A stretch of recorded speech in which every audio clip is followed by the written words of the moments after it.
Hey guys, Michael Stillwell here from Stillwell Pianos in Mesa, Arizona, and you just listened to a 2001 Baldwin L1. So this piano measures 6 foot 3 inches from the very front to the very back.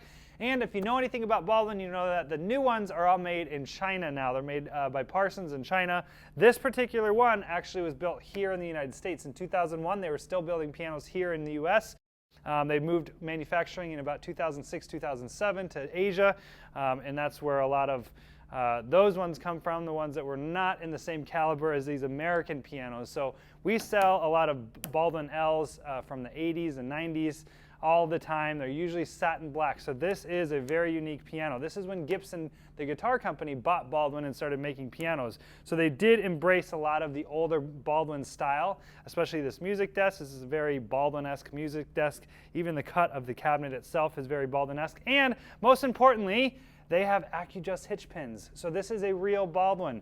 These Baldwin pianos, these plates are floating. So instead of bolting this plate down to the soundboard and just pulling it all the way down so the plate sits on dowels, the plate is threaded and there's a female in the rim of the piano. So this whole plate is literally sitting on the threads of the bolts that go all the way around the rim of the plate itself, which makes the piano live, and you get a lot more tone out of the actual plate itself. This is a real wet sand-casted plate, not a V-Pro plate like you see in a lot of Asian pianos, so you don't hear that kind of metallic-y, zingy sound.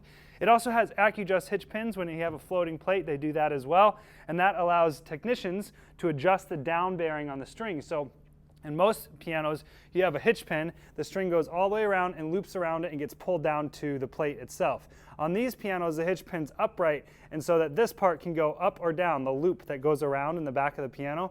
And so imagine if I push down on this loop and pull it down a little bit, I'm going to be pushing more of the vibrations of the strings into the bridge, which is into the soundboard, which is the speaker of the piano. So these pianos can really, really kick. They have a lot of power, which is why we see them a lot of time at churches and stuff like that. This particular piano, if you want to know about where this one came from, we got this one from the San Luis Obispo Symphony in California. It was donated to them and they used it for a while, but they didn't really need it, so they sold it to us, which is why it's here. So when we got it in, we buffed out the entire cabinet, got all those surface scratches out. Same thing with the hardware. No cracks in the soundboard bridge or pin block. This thing is 100% sound. If you guys have any questions about this particular piano or any other piano on our website, always feel free to shoot me an email at michael@stillwellpianos.com. Thanks for watching, guys.